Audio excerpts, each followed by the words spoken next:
Sedangkan Yesus sendiri itu ngomong di dalam Bible di Markus 12 ayat 29, hukum yang terutama ialah, dengarlah hai orang Israel, Tuhan Allah kita, Tuhan itu Esa. Alhamdulillah ya, hidayah datang dari Allah itu karena saya mempelajari kitab suci saya yang lama. Karena apa? Mempelajari kitab suci yang lama dan memutuskan menjadi pengikut Yesus yang setia. Jadinya ya masuk Islam. Di sosial media sekarang banyak sekali wanita-wanita di luaran Islam ya. Mereka menggunakan atribut muslimah. Jadi mereka menggunakan atribut muslimah seperti hijab, pasmina, jilbab gitu. Yang mereka gunakan untuk mereka mensiarkan apa yang mereka imani. Ada juga yang mereka menggunakan istilahnya apa ya yang beredar ya, lebih tenarnya kayak indomisasi kayak gitu-gitu.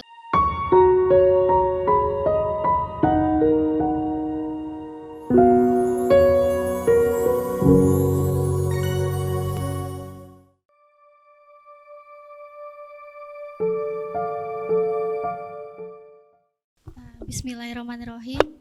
Assalamualaikum warahmatullahi wabarakatuh.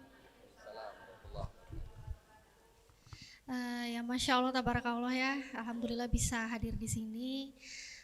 Sebelumnya saya ini biasanya hanya muncul di sosial media. Jarang sekali saya langsung ketemu, apalagi banyak jamaah di sini ya, Masya Allah. Nah jadi perkembangan yang saya amati ya teman-teman ya, di sini di sosial media itu seringkali benar tadi yang disampaikan ya sama Pak Ustadz. Di sosial media sekarang banyak sekali wanita-wanita di luaran Islam ya. Mereka menggunakan atribut muslimah. Jadi mereka menggunakan atribut muslimah seperti hijab, pasmina, jilbab gitu.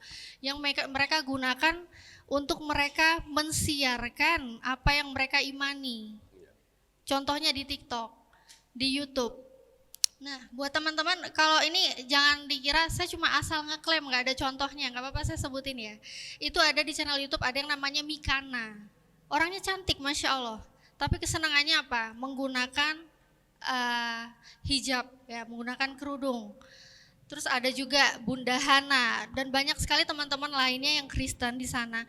Mereka menggunakan hijab, tapi yang dibahas tentang keimanan mereka. Tapi parahnya, mereka itu menggunakan media TikTok itu sebagai sarana untuk diskusi. Jadi ada orang-orang Islam. Nah ini jangan sampai kita ini yang Islamnya bisa dibilang masih awam nekat masuk ke situ untuk diskusi. Karena apa? Mereka akan mencoba mencari-cari cara supaya orang-orang Islam baik yang masuk ke situ ataupun yang menonton itu terjebak. Karena mereka punya ini ya, di amanat agungnya mereka itu kan, beritakanlah ya Injil ke seluruh bangsa dan jadikanlah mereka muridku, kan kayak begitu. Nah di situ mereka ingin mengkristenkan semuanya, siapapun dari kalangan manapun. Jadi mereka akan mencomot-comot juga dengan atribut yang sudah mereka pakai, atribut muslim. Mereka mencomot-comot di ayat Al-Quran seperti di surat Az-Zukhruf ayat 61, mereka comot yang dikatakan Nabi Isa itu pertanda hari kiamat, tapi dibilang di situ ada kata-kata ikutilah aku, inilah jalan yang lurus. Di situ mereka menyamakan dengan ada yang di keyakinan mereka bahwa Nabi Isa itu katanya Yesus itu jalan yang lurus. Jadi mereka suruh menyembah Yesus. Padahal mau dicari di dalam Al-Quran pun ya, mau dipaksakan gimana pun tetap kafir orang yang menuhankan Isa ibnu Maryam. Jadi banyak sekali mereka pakai cara-cara seperti itu ya. Jadi itu cara salah satu caranya ya. Ada juga yang mereka menggunakan istilahnya apa ya yang beredar ya, lebih tenarnya kayak indomisasi kayak gitu-gitu lah ya. Jadi banyak memang di jalan-jalan, kita lihat juga di channel YouTube, banyak orang-orang cari yang awam-awam, yang dikira-kira perekonomiannya mungkin kurang, itu langsung diarahkan untuk didoakan mengimani Yesus sebagai Tuhan, seperti itu.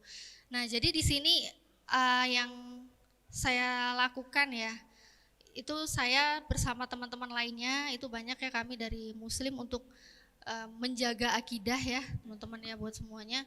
Di situ kami berusaha untuk mengingatkan Dan kalau diskusi langsung, kita pun bisa diskusi langsung bahwa bisa dibuktikan satu-satunya agama yang diridhoi Allah hanyalah agama Islam, dan agama para nabi itu adalah Islam, seperti Nabi Ibrahim ya, surat Al-Baqarah 131 sampai 132 itu Nabi Ibrahim Muslim, terus Nabi Musa juga surat Yunus ya ayat 84 itu juga Muslim, bahkan Hawariyun pengikut Nabi Isa itu semua pun Muslim di Ali Imran ayat 52. Mungkin itu dulu aja. Ya. Oke, sebelum berpindah ada hal yang menarik. Kan kalau saya melihat dari perjalanan Mbak Natali ini, bahwa dulunya adalah termasuk orang yang taat menjalankan agamanya. Artinya Islam itu didapat ketika sudah mendalami agama sendiri, kemudian di situ muncul keraguan. Ya, betul ya? Betul. Oke.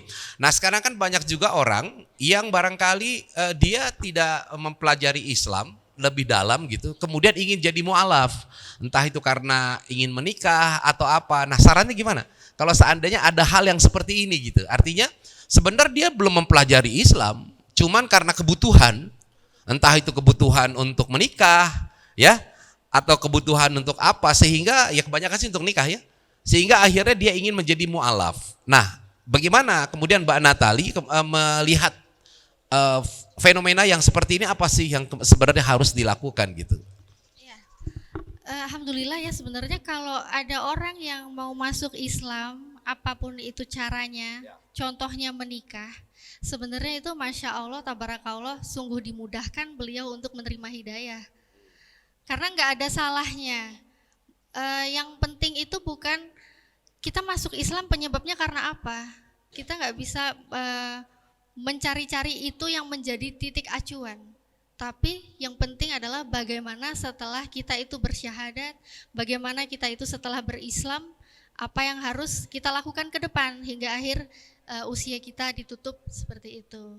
Jadi nggak ada masalah sih. Tapi walaupun saya juga bukan karena menikah ya, mualaf ya. Jauh sebelum menikah saya mualaf. Ya, ini jawaban yang sangat bijaksana. Ya, kita kemudian tidak boleh prejudis juga, Ibu. Wah, ini masuk Islam karena pengen nikah gitu kan? Ya, karena ada cerita yang seru juga nih, saya ceritakan di sini. Ada justru Muslim, seorang Muslim dia pengen nikah dengan pasangannya yang beda agama. Nah, kemudian dia untuk meyakini dia berangkat umroh, ya. Nah, setelah umroh nih Bu, pulang umroh dia murtad. Luar biasa nggak? Kita bingung, kalau setelah umroh malah murtad nih orang. Ya, kenapa demikian? Kalau menurut saya sebenarnya wajar. Kenapa wajar? Karena dia niat umrohnya itu niat pengen nikah dengan orang yang berbeda agama. Nah, makanya kemudian saat umrah Allah pelintir aja hatinya, karena niatnya adalah ingin menikah, ya udah, ya kan lebih gampang kalau dia pindah agama, langsung nikahnya jadi kan. Nah, jadi hati-hati tuh. Karena apa? Niat ini sangat menentukan apa yang akan terjadi. Ya, karena dia tadi pengen nikah dengan orang yang beda agama, bagaimana supaya nikahnya lancar? Akhirnya Allah lancarkan sesuai dengan keinginannya. Kira-kira seperti itu. Natali, kenapa yang menyebabkan Anda masuk Islam? Biar nanti di-compare. Alhamdulillah ya, hidayah datang dari Allah itu karena saya mempelajari kitab suci saya yang lama. Karena apa? Mempelajari kitab suci yang lama dan memutuskan menjadi pengikut Yesus yang setia. Jadinya ya masuk Islam. Yang membuat masuk Islam? Iya, jadi mempelajari dari kitab suci saya yang lama. Karena di dalam Bible sendiri, ini nggak apa-apa bahas Bible di sini? Nggak apa-apa. Oke. Karena dalam Bible saya sendiri, itu Yesus sendiri kan, saya kan memutuskan untuk jadi pengikut Yesus ya. Sedangkan Yesus sendiri itu ngomong di dalam Bible, di Markus 12 ayat 29, hukum yang terutama ialah, dengarlah hai orang Israel, Tuhan Allah kita, Tuhan itu Esa. Nah, jadi dari situ saya berpikir dengan akal yang sehat. Yesus berkata Tuhan Allah kita, berarti kita itu termasuk yang berbicara, yaitu Yesus. Nah, terus banyak juga ayat-ayat lainnya yang mendukung bahwa Yesus itu mengatakan seperti di Yohanes 17 ayat 3, engkau mengenal satu-satunya Allah yang benar, yaitu Bapa, dan mengenal Yesus Kristus yang telah engkau utus. Poinnya di sini Yesus mengaku utusan. Agama mana lagi yang memuliakan Yesus sebagai utusan, yang menempatkan posisi seperti apa yang Yesus katakan. Nah itu saya hanya melihat agama di muka bumi yang memuliakan Yesus sebagai utusan hanyalah Islam. Ya makanya yang jadi pertanyaan, Ah. kan ikuti perjanjian lama ya, atau kitab lama tadi. Perjanjian lama dan perjanjian baru sih. Kalau Yesus semua kan perkataannya di perjanjian baru. Ya artinya mau konsisten menjadi pengikut Yesus gitu kan? Iya, pengikut Oh kenapa Yesus. jadi pindah ke Islam, itu pertanyaannya. Iya, karena Yesus terbukti dia adalah hamba Allah, hamba Tuhan. Karena di dalam Matius 12 ayat 18, di situ Yesus dikatakan, inilah hambaku yang kupilih, yang kukasihi, yang kepadanya ku berkenan. Dan ternyata kalau disuruh pendeta katakan, baca satu perikop, jangan dipotong-potong. Kita baca satu perikop pun ternyata semakin jelas di judul perikopnya itu Yesus hamba Tuhan. Jadi ngapain menuhankan hamba? Ya, sekarang gini kan sebenarnya semua orang beragama Kristen membaca penjelasan tadi di kitabnya. Iya. Nah, kenapa kemudian ini di luar masalah hidayah ya Bang ya? Artinya hidayah itu kan hak prerogatif Allah berikan kepada Mbak Natali ya. Namun pada dasarnya semua orang membaca kitab yang sama. Termasuk apa yang Natali baca juga dibaca oleh yang lain. Nah, kenapa kemudian efek yang diterima itu justru berbeda begitu? Sebenarnya kalau kita bicara objektivitas, teori objektivitas, kira-kira gimana teori yang Bang Egy ini? Ada kaitan nggak di situ? Bahwa sebenarnya Natali ini objektif, sedangkan yang lain boleh dibilang bahwa ini nggak objektif dalam menerima dalil tadi. Nah, lebih subjektif, gimana bisa Iya. menjawabnya? Jadi ya tinggal tergantung selain hidayah ya, tergantung pribadinya kita masing-masing juga. Apakah kita ini adalah pribadi yang jujur atau pribadi yang hanya untuk menipu aja, mencari kebenaran atau mencari pembenaran. Jadi di saat kita jujur, kita tidak menolak kebenaran, memulai dengan buka hati. Insya Allah di situ akan mudah hidayah datang. Jadi terbukti ya kalau benar, kalau objek Benar pasti ya. jubah dia ketika gitu loh. Itu fakta itu, bukan karangan saya kan. Jadi teori profesor kita Iya. teorinya Bang Prof ini memang pas gitu. Iya begitu, apalagi saya jabarin. Nah, maka sekarang kita lihat ya. Agus baca lagi Gus. Surat Al-Maidah ayatnya 72, 73, 110, 116, 117. Nah, surat 5. Mulai dari 72, kemudian 73, kemudian 110, kemudian 116, kemudian 117. Nah, ini tolong diperhatikan secara objektif. Ya, terutama Natili. Kan jadi berpindah tadi dengan ngapain bertuhan kepada hamba. Nah, karena ini sebenarnya penjelasannya. Dan kalau Natali mau tahu, inilah Injil yang asli itu ini. Injil, nanti saya terangin kenapa itu Injil. 72 73 dulu. Artinya ya. Bismillahirrahmanirrahim. Sungguh telah kafir orang-orang yang berkata, sesungguhnya Allah itu dialah Al-Masih putra Maryam. Padahal Al-Masih sendiri berkata, wahai Bani Israel, sembahlah Allah, Tuhanku dan Tuhanmu. Sesungguhnya barang siapa yang mempersekutukan sesuatu dengan Allah, maka sungguh Allah mengharamkan surga baginya, dan tempatnya ialah neraka. Dan tidak ada seorang penolong pun bagi orang-orang yang zalim. Sungguh telah kafir orang-orang yang mengatakan bahwa Allah adalah salah satu dari yang tiga. Padahal tidak ada Tuhan yang berhak disembah selain Tuhan yang Esa. Jika mereka tidak berhenti dari apa yang mereka katakan, pasti orang-orang yang kafir di antara mereka akan ditimpa azab yang pedih. Ya intinya yang mu'alaf termasuk saya yang sudah pernah, dan buat teman-teman yang lainnya mungkin punya kenalan yang mu'alaf.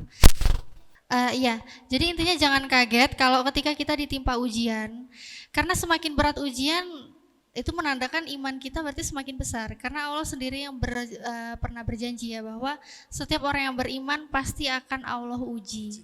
Dan ingat juga dengan kenyamanan yang ada di dunia, karena di dalam surat Muhammad ayat 36 Allah pernah memberitahu kita, dunia ini hanyalah senda gurau yang melenakan.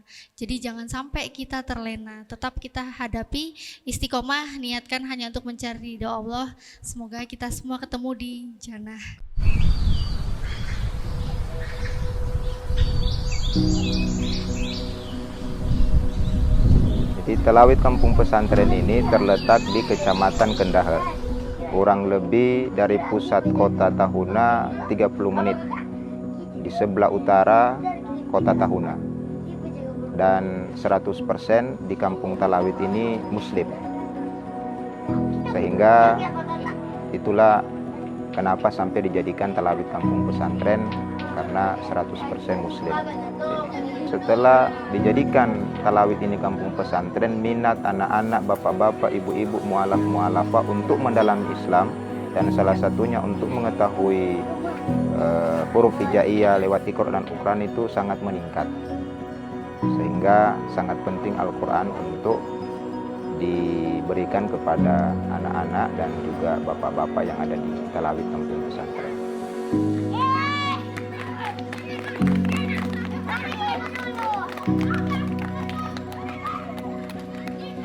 Itu 1 bulan sudah ada 5 yang robek, karena memang anak-anak.